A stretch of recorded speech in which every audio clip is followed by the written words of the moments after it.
Order! Order! You are an incorrigible delinquent at times. Behave yourself, man!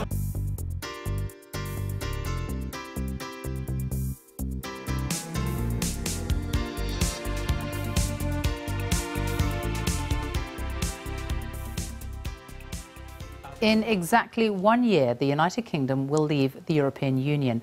Today, the Prime Minister has been on a tour of all 4 nations and pledged to make Brexit a success for everyone, whether they voted to leave or remain. Theresa May told the BBC that leaving will mean extra money will be available to spend on the NHS and on schools, but she refused to rule out tax rises to help fund the NHS in the coming years. Labour has warned that time is running out to negotiate a good deal with the EU. Our political editor Laura Koonsberg reports. North, south, east and west. A year left on our planned journey out of the European Union.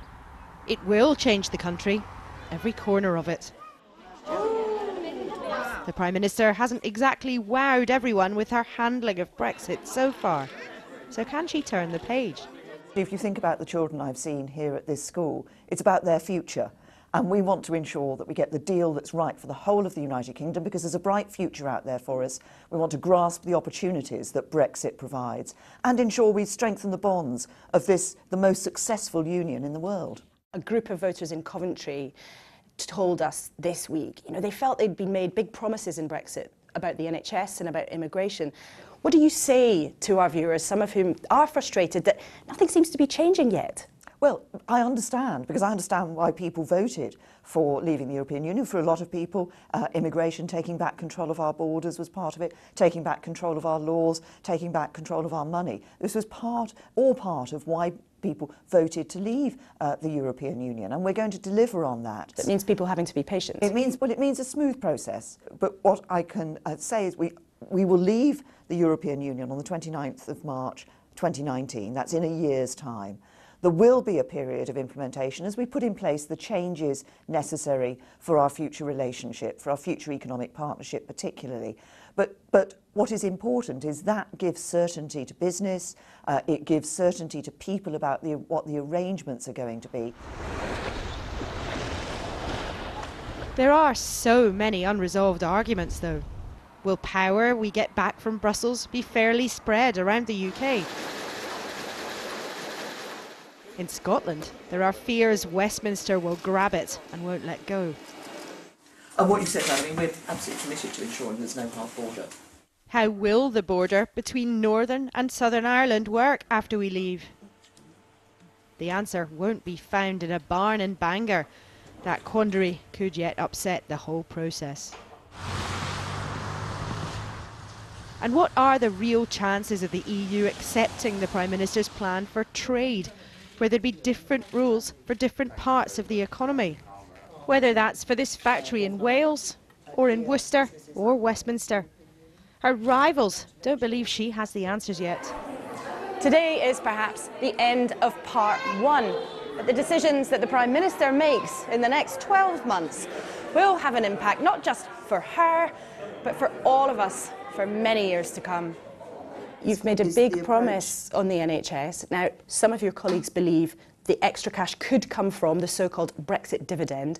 Do you believe there will be a Brexit dividend, or might there have to be tax rises for the NHS? That's what some people are calling for. Of course, when we leave the European Union, we're no longer going to be spending vast sums of money year in and year out, sending that money to the European Union. So there will be money available here in the UK for us to spend on our priorities like the NHS and schools. So do you believe there will be a Brexit dividend? Would you call it that?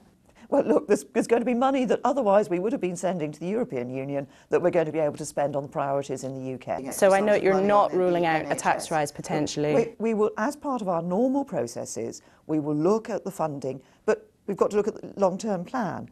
You don't say, this is what we're going to spend. We say, actually, let's look at that long-term plan. We're already putting extra money into the NHS. Let's look at what is needed. Do you think Brexit will be worth it? I think there are real opportunities for the United Kingdom. I think there's a bright future out there. And yes, I think Brexit is going to deliver a country. It will be different, but I think there are real opportunities for us as an independent nation for the future. Whether she's right will determine her future, all of ours too. There is nothing definite yet about the costs or the benefits. A clear decision nearly 2 years ago now, but what's ahead cannot be known. Laura Kutzberg, BBC News. Let's dive back into the front page of The Observer, shall we both? Industry planning major jobs cull post-Brexit. Brexit voters, Christina, will say more scaremongering again. Well, I mean, it's, you know, Brexit might say golden unicorns are going to be taking over the country, but a fact is a fact. If they actually are planning jobs culls, which it looks from this as though they are, then they are. I mean, Brexit is already and will be hitting business very badly for all kinds of reasons to do, you know, low cost, well, won't go into them all now, but what is interesting is that this is talking about manufacturing, actually, and more than half of manufacturing companies have said they plan to increase prices to offset Brexit, and 1 in 10 have said that they've already lost contracts, and a fifth are planning to lay off workers. So, you know, this stuff remains a fact, and, you know, Jacob Rees-Mogg et al. Can say forever that it's being negative, but if these things are happening, they're happening. I have to say that this week, obviously, we marked a year before we leave the EU, and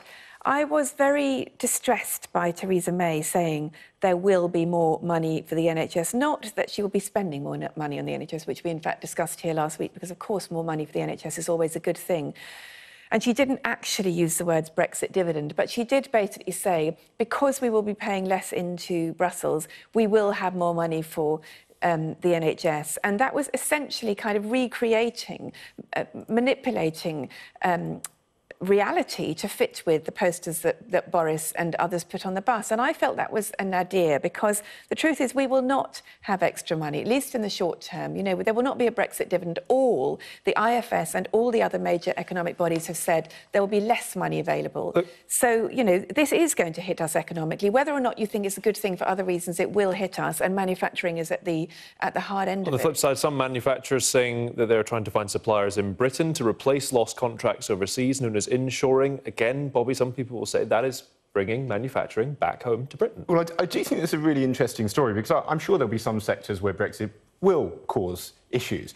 But manufacturing has been going through one of its strongest periods since the referendum.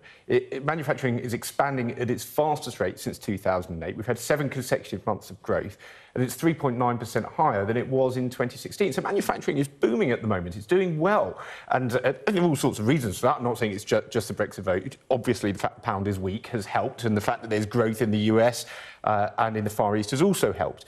But it seems rather odd to suggest that somehow the wheels are going to come off the manufacturing industry when it's been motoring ahead for such a long period. And I think what you see actually going on here is the quote in the story there, where it's saying the unions have warned companies not to use Brexit as an excuse to lay people off. And Brexit is this panacea for companies who want to do anything. And it's all too easy, actually, when manufacturing is doing well. They want to cut their costs, they just say, oh, we're really sorry, it's Brexit, and people accept it. Whereas if it was a normal time, they couldn't say it. And I think we have to be wary of that excuse being used as a reason to get rid of people. The countdown to Brexit has reached another key milestone. There's now just 1 year until Britain officially leaves the EU. And to mark the occasion, the Prime Minister went on a whistle-stop tour of the UK, calling on people to come together and seize what she said would be the great opportunities ahead. Mrs May's tour did not include the Irish border, one place that could yet prove the undoing of any deal. Tonight, Mrs May told ITV News that the referendum result was a vote for change and that Britain will be different. Here's our political correspondent, Carl Dinnan. The Prime Minister has an eye for fashion and began her day in a cashmere scarf factory in Ayrshire. Her message today is that Brexit will not cut the ties that bind the UK together. Although in truth, when Brexit happens, not much will change at all, because the UK will be going straight into what's called the implementation period. What businesses and people had said to us is that they didn't want to face a sudden cliff edge at that point. That's why it's so important that we've got the agreement from the rest of the European Union to what's called this implementation period until December 2020. Scotland, of course, voted against Brexit and is being dragged out of the EU with misgivings about the whole enterprise. A year to go, we don't have any greater clarity now about the future relationship than we did on referendum day or the day Article 50 was triggered last year. My view is, I wish we weren't leaving the EU, but if we are, we should try to stay within the single market and the customs union so that we can continue to trade freely across Europe, and that would be in the best interests of Scotland. Mrs May then travelled to a school in Northumberland to meet parents and toddlers. The northeast of England may have voted for Brexit, but at the school gates it's not universally popular. I don't think it's going to work. It's a terrible idea for the whole country. Economic disaster. The Prime Minister was soon off to catch a plane to Northern Ireland. Another question hanging over her four-nation tour is whether the day's worth marking at all.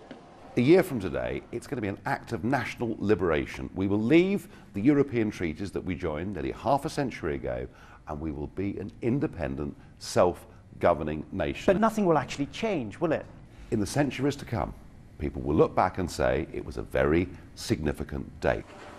The Prime Minister's tour arrived at a family farm near Bangor, County Down, where Mrs May listened to the farmers' concerns but batted away questions about whether she should really have visited the Irish border, which has created so many chewy problems. The visit I'm doing today is actually part of a wider range of visits that I'm doing today to the four nations of the United Kingdom, to talk to people, to hear from people about their views on Brexit. The Prime Minister rounded off her tour meeting business leaders in South Wales before heading back to London this evening. Here in West London, Mrs May is meeting those who perhaps have the most to lose from Brexit, a group of Polish expats. But they're not the only people looking for reassurance from her here in Westminster or around the country. Carl Dinnan, ITV News. Well, the prospect of another year of Brexit speculation and squabbling. What do people on either side of the divide think now? Well, our correspondent Rupert Evelyn went to Ebbw Vale, where 62% voted to leave the EU, making it the most pro-Brexit part of Wales.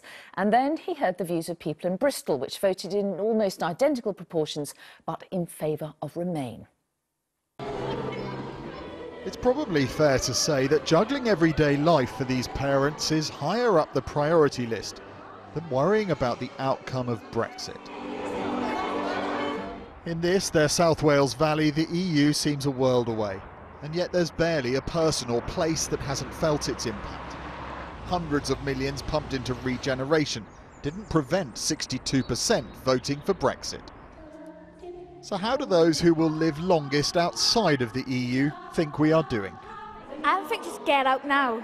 Really? Completely, yeah, we've decided, so let's just get out. I just wouldn't say round here that it would affect us much. We're such a little town, it's usually like, it's all the big towns it's really affected. The country should be, civil. Yeah. Civil. That's a good word, really. You want us to be nice to each other? Yes.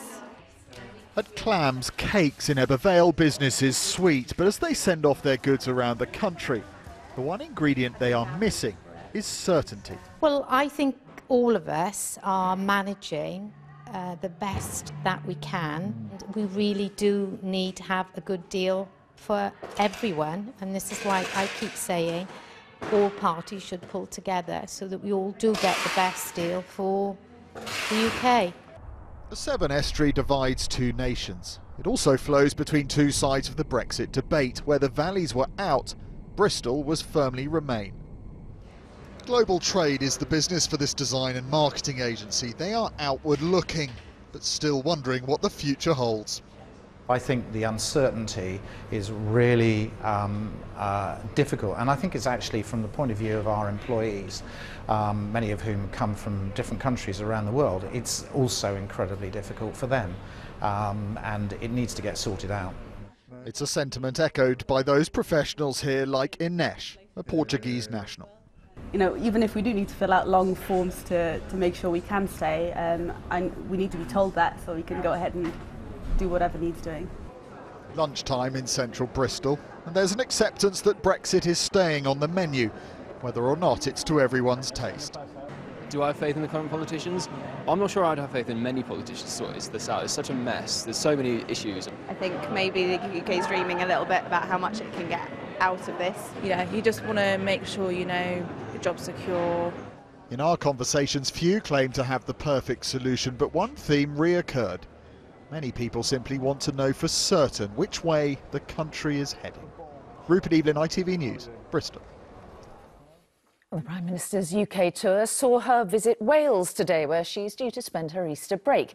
While she was there, Mrs May spoke to our political editor, Robert Peston, and said people voted for change in the referendum and that Britain will be different after Brexit. If it's tea time in an empty aircraft hangar in South Wales, which next year will be a factory for Aston Martin's luxury cars, it must be the latest leg of the Prime Minister's UK tour to mark Brexit Day, minus exactly a year. When you became Prime Minister, you made your statement about committing yourself to helping those who you described as just about managing. If their living standards don't rise, it's pretty clear to me they're going to get pretty angry. Are you listening to them? Yes, the vote for Brexit had different elements to it. Some people were voting because of their concerns about immigration. People wanted to take back control of our borders, our money, our laws. But also there was, underpinning it, I felt, a vote for change. People did feel that the system wasn't working for them in the way that it should. They felt perhaps that globalisation wasn't working. There were big companies that seemed to play by a different set of rules.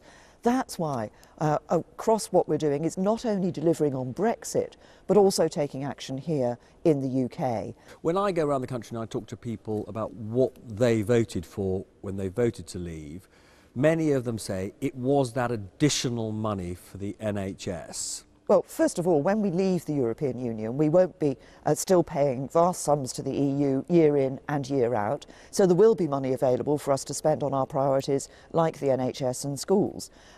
But what I've looked at this week, what I've said this week, is that we do want to look for a long-term plan, develop a long-term plan for the NHS with a multi-year funding settlement. We're going to talk with the NHS, with clinicians, with leading experts and others about what the plan for the NHS over that longer term should be. What do you think the implications would be if in the end we didn't leave?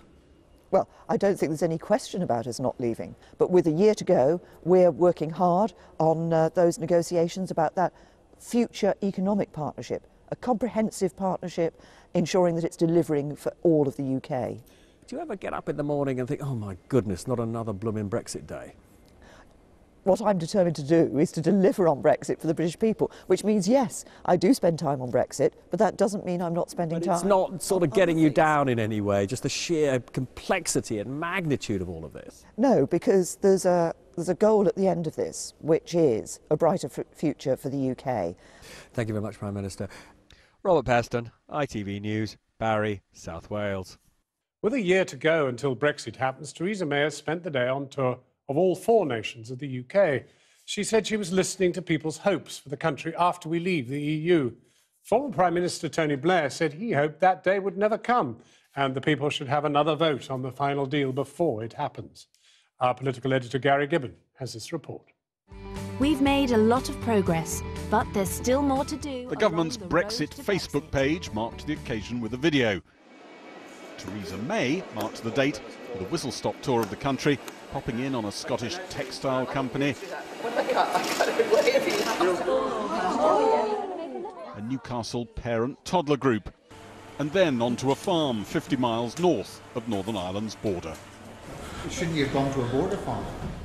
Well, the visit I'm doing today is actually part of a wider range of visits that I'm doing today to the 4 nations of the United Kingdom.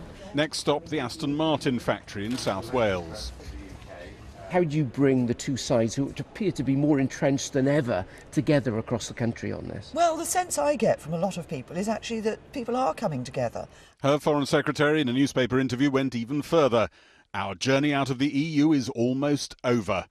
I think it's too much optimism. It's a kind of complacency. The man who was for years the EU's top lawyer thinks we're a lot further from the finishing line than that. I think it's the most difficult part remains to be done. I think a part of the way has been done, okay, 25%, but in 1 year, and then we have 7 months to do the 75%. Brussels is hoping that the deal on the future relationship post-Brexit will be shaken on at the October European Council gathering. though that timing could slip. But whenever there's a deal, Parliament gets to vote on it.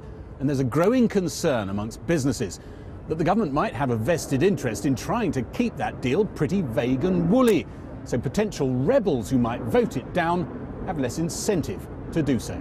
I think businesses are worried that it might be the interest of politicians to have a relatively vague settlement at the end of this process. You can see why that might be. I think one of the things that our members are saying and businesses are saying is that is a very bad outcome for our economy. Uncertainty is damaging to investment, it's damaging to jobs. Pro-EU campaigners are hoping the MPs vote against a deal whenever that vote comes to the House of Commons. Some of them are hoping that triggers a second referendum. The question on the ballot papers this time being, do you want the deal or do you want to stay in the EU? The Prime Minister has made it clear she thinks Britain's going to leave the European Union this day next year. What's your alternative vision for how this next year might pan out? That we don't leave. That we have a vote in Parliament on the deal that she negotiates and brings forward to Parliament. That the vote in Parliament results in a defeat for the proposition for our future relationship in Europe, and that the people then have a vote on whether the deal they're being offered for the future is better than what they have now. A £500,000 poster campaign has begun, hoping to make that a reality. But it wasn't the dominant mood at one of Theresa May's stop-offs today. I don't think we should waste any more money on referendums. We've done it. We've done the referendum. People want to leave. Let's get on with it. I was against it. I was. Right. Still am. I'm still sort of on the same level, but we voted for it, so let's get on with it. Like. I think we should be able to vote again. I don't think it was an overwhelming majority, was it? We got it, they voted exit by the skin of our teeth, I think. I've been given a Polish cookbook. The last stop on the Four Nations day trip, a Polish community centre in West London. Down the road in Whitehall, minds are already turning to how the government makes the moment of Brexit feel like change, when, under the transition plans, so much will stay exactly the same. Gary Gibbon on the road with the Prime Minister. Well, earlier I spoke to the Transport Secretary, Chris Grayling, who was a leading supporter of the Vote Leave campaign. I raised with him the allegations made by a whistleblower that Vote Leave may have cheated during the EU referendum campaign. But I began by asking him whether he agreed with his cabinet colleague, Boris Johnson, that Brexit was almost over. There will be some bumps on the way in the next few months. There have been over the last few months in terms of negotiations, but both in December and most recently in the March Council, we've reached the point we expected to, we've reached the point we wanted to, and we've done so on friendly terms with our neighbours. And I'm absolutely confident that is what will happen in the next few months as well, as we move towards the trade part of the future arrangements. Well, the trade part's the most complicated, isn't it? Well, it isn't. There are political decisions to take, but of course we start from a position utterly unlike most trade agreements, because instead of having to negotiate for months aligning technical specifications, we start from the same position. So the issue is about how we manage divergence and not how we bring together complicated and different structures. You never told us that you were going to leave the customs union. That was not an issue, and you never said you were going to leave the single market. Is that still on? Well, I mean, we were very clear as campaigners, and of course it's always for government to take these decisions, but as campaigners we always talked about the opportunity to forge free trade agreements around the world. We talked about taking control of our borders. If you stay in the single market, you have to accept free movement of people continues, and if you stay in the customs union, that means you have to effectively entrust the European Union, of which we are not part or will not be part, with all of our future trade arrangements all around the world. So that's never realistically been an option for us, in my view. But at the same time, you didn't talk about the Irish border. That's only come up since the referendum. Well, we don't believe it's necessary. We will work with the Irish to make sure that it doesn't happen. It won't happen. It's not necessary. We, in today's world, can manage trade flows without hard borders. Well, now, you talked about we campaigners just now, and I'm wondering how you chose a Canadian company, AIQ, to bombard British voters during the referendum. Why a Canadian company? Well, I wasn't involved in finding it, but many different organisations took part as contractors as part of that programme, as they did on the other side.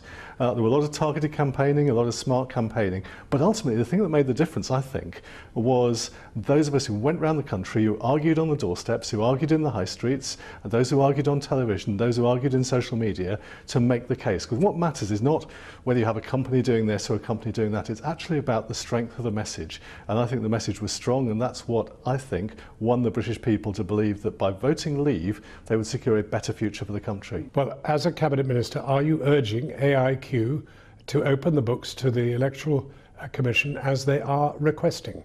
As a Cabinet Minister, I want this country to get on with the job of delivering what the people voted for, which is Brexit. And what I'm not trying to do is to take us down the road of trying to reopen the arguments all over again, to fight the campaign all over again. This is not about arguments, it's about ethics.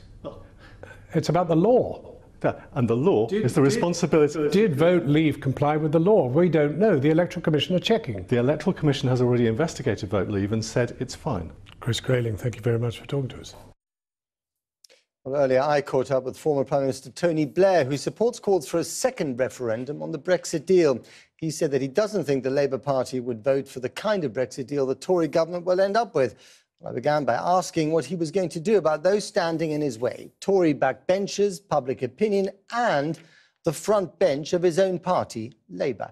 Unless you believe people want to do it, whatever the terms, whatever the cost, or no terms, then the key moment will be when they put the deal on the table. Then you will be able to compare what you're going to have in Europe with what you have now. But that does seem to be the opinion of Tory backbenchers, the Labour front bench, the front bench of your party, and a huge body of public opinion, precisely, come what may, will have Brexit. I would be astonished if the Labour Party voted for a Tory Brexit. I can't imagine. That's the direction they're heading in. Well, I don't know, you get conflicting signals, but that is the one thing that I think really would split the Labour Party absolutely in a fundamental way. But realistically, there's not going to be a second referendum, is there?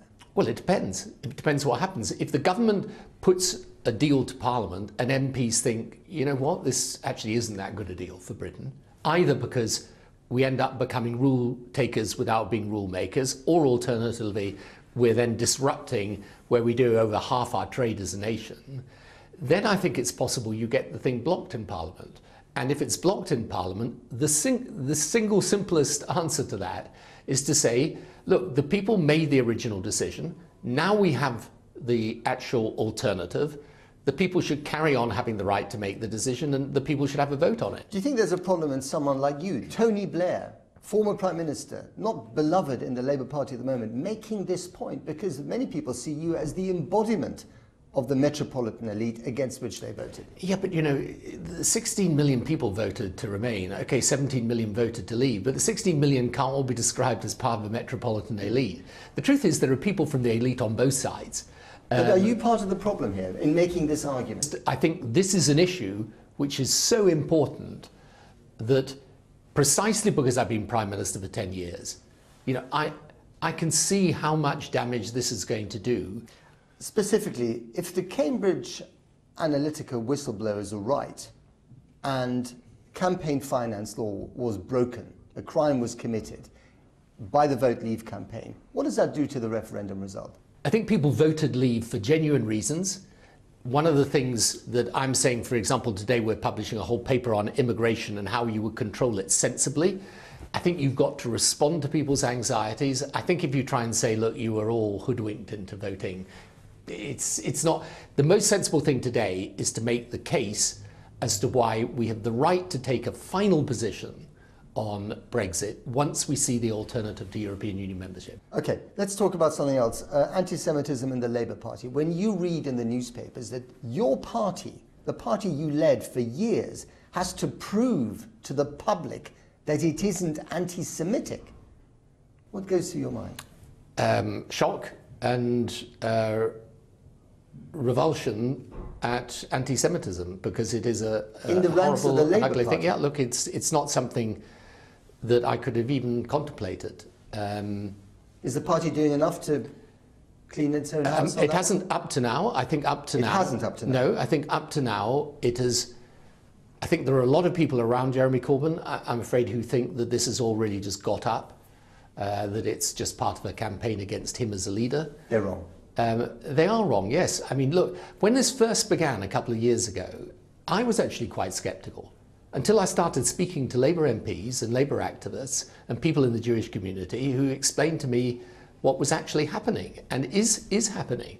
And I think the problem is some of the people with whom the far left associate are people who, you know, for all sorts of reasons, and sometimes they don't regard themselves as anti-Semitic. For example, sometimes they have a position on Israel that is, you know, goes far beyond criticizing the government of Israel and actually criticizes the existence of the state. You know, the fact is, for whatever reasons this has come into the Labour Party, I hope now that the leadership, which I think does understand the seriousness of this challenge now, grips it, but treats it not as an issue that has to be kind of managed in terms of public opinion, but actually makes it clear we don't want those people in the Labour Party, and if they're in the Labour Party, they're going to be put out of the Labour Party.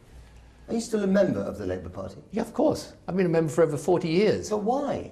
Because, I mean, don't you ask yourself that question? You know, they're slow to condemn anti-Semitism. They were slow to condemn, the leadership was slow to condemn Russia after the poisoning. In terms of economic policy, they seem to have very little to do with your vision of economic policy, and they don't like you very much either. So why are you still a member of the Labour Party? Because, you know, the Labour Party is part of me. I mean, these people they're not got exclusive ownership of the Labour Party. I've been a member of the Labour Party for over 40 years. But don't you feel homeless in your own party? I don't agree. Look, it's no great secret. I don't agree with the direction of the Labour Party in these last years. I don't, and I think it isn't really what I think of as modern progressive politics. But on the other hand, you know, I'm not prepared to give up on the Labour Party. You're not? No. Tony Blair, thanks very much. Thank you. Well, Scotland voted against Brexit by 62 to 38%. So how did Mrs May's trip go down there today? I spoke earlier to the First Minister of Scotland, Nicola Sturgeon. I began by asking her if she still thinks the Brexit vote can be reversed. Well, look, I remain an optimist. I deeply regret the fact that the UK is leaving the EU. I wish it wasn't happening. I think for all of its faults, and the EU has many faults, our interests are better served as members. So, you know, forgive me, I will live in hope, and given the uncertainty that still surrounds Brexit, who knows what might happen over the next few months. But it's also important, I think, to be realistic and assume that if the UK is leaving the EU, then we've got to try to work as hard as possible for the least worst outcome to Brexit, which is why I put so much emphasis on arguing for at least staying within the single market and the customs union. This programme has exposed some very odd activities in the course of the referendum, particularly by Vote Leave, concerning its links with Cambridge Analytica. Do you foresee any possibility of in some way reviewing the referendum, or do you accept that it's done and dead and the British people have decided? Well, look, I think the revelations and the allegations, I said this in the Scottish Parliament earlier today, that have been uncovered, including by Channel 4, really do have to be properly investigated, and that has to be a serious and in-depth investigation. You know, what the outcome of that would be, I don't think I can reasonably speculate on, because I don't have the evidence, I don't have the facts around what actually happened. But the extent of the allegations that have been raised about Vote Leave allegedly, and I stress allegedly, breaking the rules, and, you know, remember Scotland went through a referendum just a couple of years before. I know how serious those rules about not coordinating different campaigns are. Those allegations are serious, and they really have to be properly investigated. Well, now, the Cambridge Analytica whistleblower, Chris Wiley, who opened the lid on all this, says that the company was also involved in the Scottish referendum. Do you know anything about that? And did you, your side, hire them in any way? We haven't hired them, and to the best of my knowledge, didn't work with them. I heard what he said the other day. I don't know what he's referring to there. Obviously, if there is any more information that can be brought to light, as you might expect, I'd be very interested to hear it. But it certainly wasn't the case that the Yes campaign in the referendum worked with Cambridge Analytica. Hasn't the moment really arrived now that you don't have any alternative but to put your shoulder to the wheel and try to help the Prime Minister get the best deal she possibly can that takes us out of the European Union? I've tried very hard to do that. As I say, it's not always easy to be so passionately opposed to something, but also suggest ways in which we can make the best of a bad situation. But I've tried in good faith to do that, and more often than not, I've found it very difficult to be met, or I've not been met with a willing partner in the Prime Minister and the UK government. Scotland's voice, and this is a matter of regret to me, has not been listened to in the way that I think it should have been, and I think the same could be said for Wales and Northern Ireland, and no doubt different parts of England as well. On those points raised in that interview, Vote Leave say their conduct was entirely legal and proper, and that they have twice been cleared on this matter by the Electoral Commission. AIQ say that they work in full compliance within all legal and regulatory requirements. Now, if you're not watching this on a catch-up service, I can tell you that the time is about 10 to 11, which means we're 10 minutes away from being exactly 1 year away from leaving the EU. So, guess what? It's time to spark up our countdown clock. Again, the sad thing is we've only used it twice, as this is not the kind of programme to do countdown clocks, really. But let us reflect on this moment, because over the next year, something really interesting has to happen.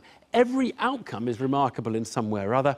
So let's have a look at a few possible scenarios. They are mutually exclusive, but not fully comprehensive. Other things could happen, but these cover the likely ground. So, number one, over the next year, we could reach agreement that will pursue a trade deal, a Canada-type one, maybe even a bit better, Canada Plus. It wouldn't resolve the Irish border, and it still might need some concessions by the UK even to make this work. Scenario 2, a softer Brexit. Maybe there is a parliamentary revolt and we end up agreeing to stay in a customs union, or we align all our regulations with theirs to solve the Irish border issue. That would be a huge defeat for the government and Theresa May. The Brexiteers would be incensed, although there may not be enough of them to topple Theresa May for yielding to it. Now, both those scenarios imply at least some kind of agreement. Scenario 3 is that there is no deal, and thus not even a transition. That would be a remarkable shock to the economy in a year's time, but it's an unlikely one. And then finally, there's one other scenario, which is what we can call continuing fudge. No deal, but no non-deal. We go into the transition without any idea as to what comes after, just some woolly words everyone can agree on more or less where we are. But something happens, even if nothing happens, and it could be a time to buckle up and get ready for some turbulence. Well, to mark the year to Brexit, I sat down with a mixed group of members of the public to hear how they think it's going. We'll hear from them shortly. But I also spoke to Chris Grayling earlier today, the Transport Secretary and Brexiteer. And I asked him, was he surprised at the number of concessions the government has already had to make? We have to reach an agreement that works for both sides. There are things that we have accepted, that we have long-term financial obligations, for example. We've signed up to a 7-year budget programme. We've signed up to some longer-term programmes. We've got pensions for British staff who've worked in Brussels on behalf of the UK government in the European Union. Those are things that it is reasonable for us to accept our commitments we've made. It sounds like you're not surprised at the £37 billion bill, but you didn't mention it in the referendum campaign, if I recollect correctly. Well, some of the figures that were cited, £100 billion and so forth, clearly that was not accurate. We didn't reach anything like that kind of position. So £37 billion is an OK figure, and the public shouldn't be surprised by that. Even though it wasn't mentioned as a kind of ballpark figure in the campaign. Well, the public should, I think, recognise that we're a country that fulfils its obligations. The prominent, the Brexiteers who are now in government didn't say, yes, of course there'll be tens of billions to pay in the referendum campaign. Well, what we said is that once we've left the European Union, there will be an amount of money that will return to the UK that's currently contributed, and that is the case. Is there any forecast, official forecast by Treasury or Office for Budget Responsibility, that says there will be net more money to spend on things rather than less money post-Brexit? Last financial year, we were the second biggest net contributor to the European Union. Once we've left the European Union, once we're through the implementation period and fulfilled those financial obligations that we have built up over the last few years, that is money we will no longer be paying to the European Union. So we get that back. Is there any official forecast that you can point to, Treasury, OBR, official forecast, that says, yes, we'll have extra money to spend on stuff because the shrinkage of the economy won't be as big or as damaging as the money we get back from our subscription? Well, there's no shrinkage of the economy. The economy is continuing to grow and has done for a record period of time. I'm asking about whether you've got a forecast to back up your claim that we'll have extra money to spend on NHS and education? Well, self-evidently, we're no longer contributing money, whatever the size of our economy. My understanding is the OBR think we will be smaller, we'll have a smaller economy, so that wipes out all the benefit you're talking about. The OBR downscaled its future forecast because of its estimates of UK productivity. So is it your understanding that the official forecasts support the claim that we are quids in, as a government, taxpayers are quids in for leaving the EU? First of all, there is no forecast of a shrinkage in the economy. The economy is forecast to continue to grow. Relative to the position in the EU. There is a debate about the future forecast for the economy in the context of productivity, which is why last year at the budget, the OBR forecast downscaled future growth. But it is a matter of practical fact that when we are no longer sending an amount of money each year to Brussels, that money will return to the Treasury and will be spendable on other issues. Labour have taken a position that we should be in a customs union with the European Union. That is a point of difference. But there are quite a few of your MPs who are basically closer to the Labour position than they are to Theresa May's vision of Brexit. It is possible that Parliament will vote to compel the British government to negotiate us into a customs union. I hope and believe that won't happen, and the reason I believe that to be the case is that to argue that Britain should stay in the customs union is effectively to argue that we should give to Brussels control of our future trade policy. Right, so I understand that you don't want to stay in the customs union. Absolutely understand that. Is it legitimate for MPs who feel we should be in the customs union because they think it's more important to have closer trade to EU than to have trade deals with other countries? Is it reasonable for them to say, look, we'll vote for the customs union, or is that a betrayal of the referendum result? Well, I think everyone has to follow their own consciences in the way that they did during the referendum campaign. You know, I was able to campaign against the Prime Minister in the referendum campaign. I'm not going to single out colleagues who have decided to vote in a particular way. Is it your view that because the Brexit side won 52-48, that the 48 just have to take the whole Brexit?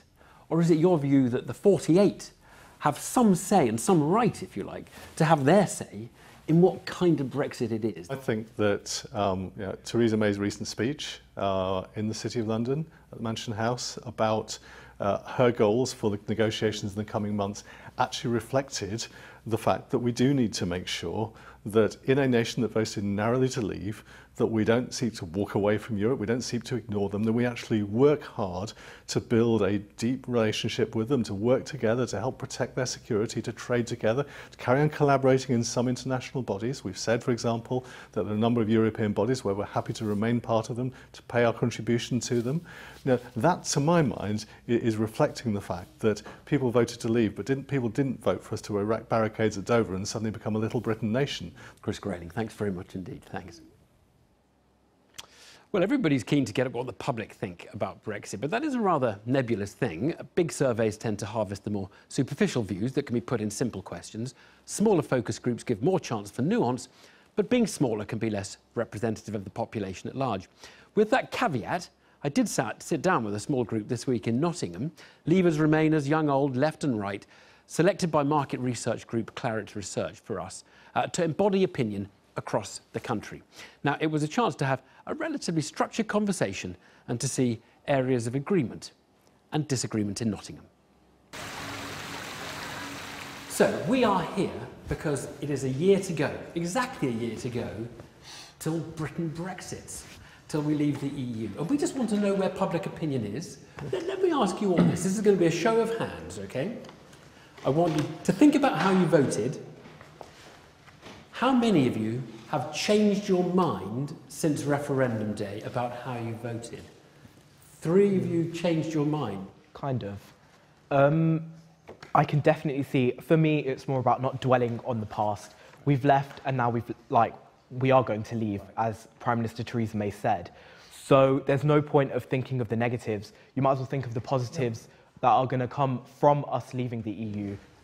Gareth, you voted Remain. I did. It's probably the only vote I've cast in my life that I've regretted, is when I voted Remain, as I was afraid of the short-term damage that a Brexit vote might do to Britain, but excited about the long-term opportunities that getting out of the European Union could offer. And I had to say that a year on, although there has been some short-term negatives, They've been nowhere near as bad as I feared they would be, but those long-term positives, the exciting end point, still seems just as exciting as ever. So I heartily regret voting for Remain. Okay. And Anna, you voted for Leave. Yep. And you're now regretting it and wish you voted Remain. Yep. Yeah, there was a lot of things I didn't think of when I was voting. And one of the main ones is the Irish border. Yeah. And you're Irish, in fact. Yeah. Yeah, I'm from, we live 30 miles away from the border back home. So, yeah, it's a major... And you still voted Leave, and now you're thinking, what is going to happen to that border? Yeah.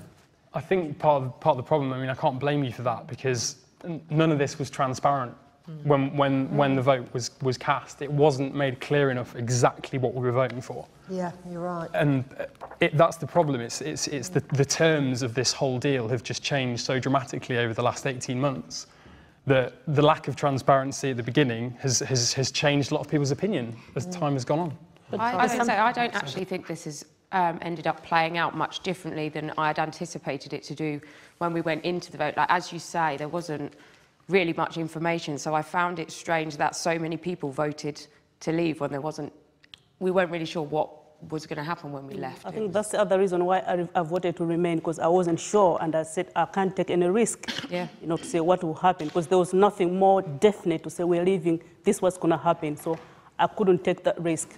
What do you think of the transitional arrangement? Because obviously the transitional arrangement more or less just keeps us in the I think it's just going on for far too long. It's time they got on with it.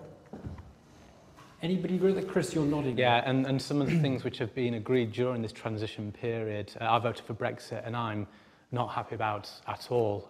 The idea that any sort of new legislation, policies, procedures which come during that transition period, my understanding is that we've already waived and agreed to that we have no say in that. That for me is preposterous. I think also the during that transitional period, people coming over from the EU will have the same rights as those already sort of settled here. Yes, we have that also as well for if people do move abroad, but I personally feel that there's more of a draw to come over to the UK, and I think we could potentially see an influx during that transitional period. Right, now look, what I want to do is, I want to know, some of you are excited, some of you are anxious. What I want to know is, I want to deal with your hopes.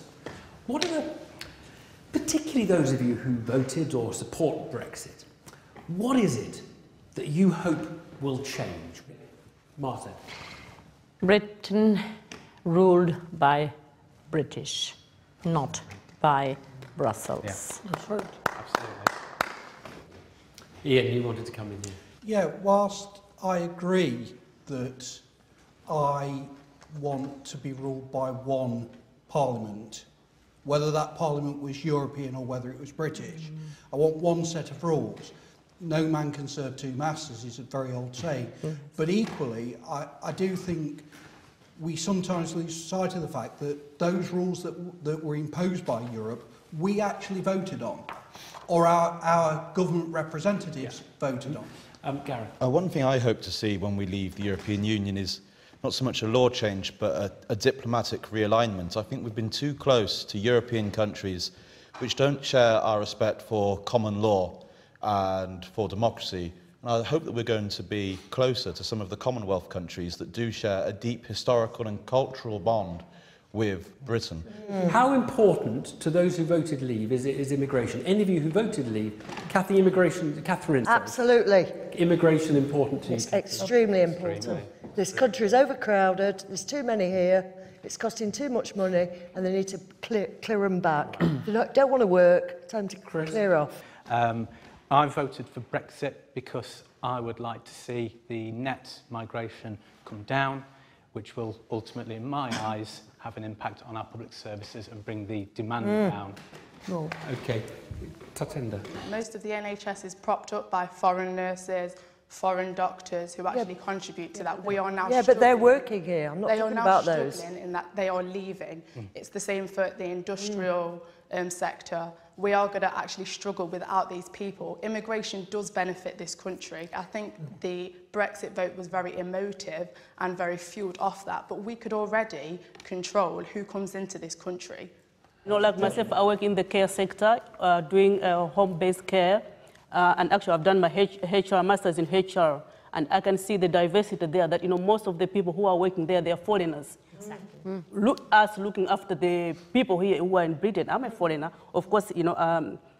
I've got a resident here in the UK. But truly speaking, I can't stand there to say immigration is actually bad. Immigration is actually doing good, and we are doing good. Like part of me, like a foreigner in this country, I think. Right, so let's do a show of hands, because you've actually had a good debate on immigration, and I've heard both sides here. How many of you think one of the advantages of leaving the EU is we will have lower immigration, particularly from Europe? How many of you think that's a good thing, and how many of you think that is not a good thing? Wow, so actually a lot of you are defending immigration. What is it you fear most? Marvin, what do you fear? You were anxious, I think, at the beginning. Yeah. And you voted Remain. Yeah. Is there some... If I asked you to kind of encapsulate what it is that you fear, what is it? Well, I mean, one of my fears that I had was that a lot of people made that vote to say Brexit and based on emotions without really understanding that there are going to be, repercussions. It's going to impact the price I pay for goods, the services. Not in all cases, but like I said, it's going to have adverse impacts in some ways. I was going to say, a lot of companies can't, a lot of small businesses can't just afford to swallow the costs. Like, that could be the difference between being a functioning business and going bankrupt and not having a business at all. Like, it's not as easy as saying, oh, we'll just take, don't worry, we'll absorb that. It's maybe for the larger, bigger industry, but for the smaller businesses, that's just not the case. Let me get some other views. Zohaib, I know you have your hand up. You see, as a young person currently in education within the UK, as a young British individual, I would just like to say that I worry about me and my friends and how our future are going to be impacted on this Brexit decision. So the economy, let's be real, is going downhill. And that is due to Brexit. No, absolute rubbish. No, you're talking about the long term. But I am talking about the long term. Your long term is within the next 50 years, not in the next 20 years. I don't know what you're talking about. The economy is very Look at the why is it then? No. But why? Still in the EU at the moment. But why is it? Why is it then that 3 million jobs will be lost? It makes me worry about how that will impact me and my friends within the future. Right. Now, other Remainers, not Brexiteers who want to argue with the point, Remainers, how many of you broadly share Zohaib's fear of what was making him fear? I mean, I fear for the economy and that if we leave the single market, how are trade deals going to work? Is that going to come out better for us? I'm not sure. I agree with that. I think my main concern is that if you have a trade dispute under that sort of umbrella, things are kind of secure. As soon as you leave that and you're out there on your own, you kind of go to the bottom of the pile. I know we're a strong economy, we're a strong country, we have a lot to offer, especially in terms of services.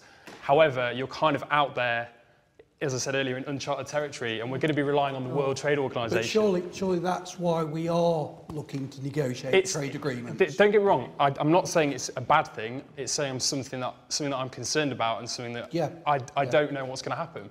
Gareth. It's the uncertainty. I'm afraid I disagree with you that leaving the European Union is going to have such a bad impact on our economy, because one thing that I personally hadn't factored in when I was thinking about how to vote was that the pound would fall. Now, the pound falling has not been good for everything. Of course, it's put prices up in the shops. But for those with what I'd still consider to be proper jobs in factories, in export industries, in fishing and in farming, in the jobs that, when I spoke to my father, he would always talk about proper industry, actually has made British exports far more competitive. Let me ask you this. We'll do a little show of hands here. Think about this one. This is a big question. You can be Norway, absolutely tied to the EU, or you can be Canada, more arm's length from the EU and more independent. How many of you would say you'd rather be Norway? And how many of you would say Canada? Both arms. So that's a very, very overwhelming choice in this room.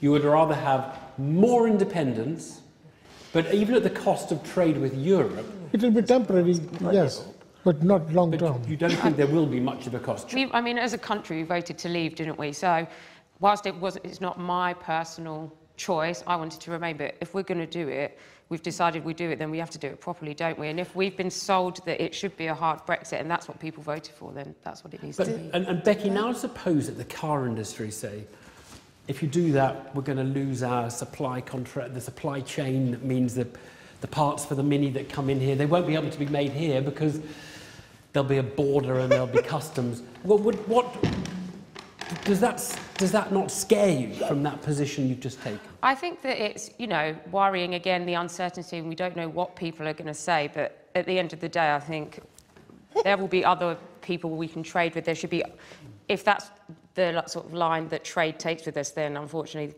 that's it. We can't do that, and we'll have to do something else. So there was quite a big support for a kind of more Canada option than a Norway option. That's right. Yeah.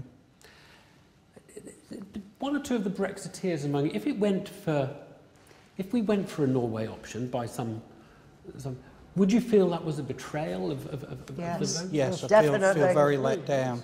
Most definitely. That would be a betrayal of the vote. It would be. Catherine, why would that be a betrayal? Well, because it's not patriotic, is it? That's not. One outcome will be, we're going to put this to a vote. We're going to have the deal, we'll have a deal on the table, we'll put it to a vote, so people can vote for the deal, or they can vote for no deal, or they can vote to stay in the EU. Oh, God. How many of you would welcome that kind of vote? How many of you would welcome it? No. No. Not at all. We've voted. We've done it. Get on with it. How many? Okay, I'm hearing you. I'm hearing a no in the room. It will divide the country further. Yes. It'll divide the country further. Yes. We would need to redefine the term democracy if that happened. Underneath your chairs, the very back, you've got two cards. It's like a minute, isn't it? You've got a Union Jack. Right, so you've each got an EU flag and a British flag, yeah? Everybody got the two? Yeah. Okay, I'm going to ask you a couple of questions. Who has been winning the negotiation so far?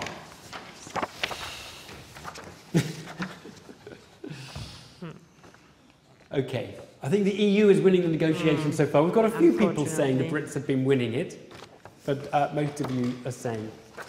The second question I want to ask is this. Let's imagine it all goes pear-shaped. Who are you going to blame? Which side do you think will be to blame for that? Oh, dear.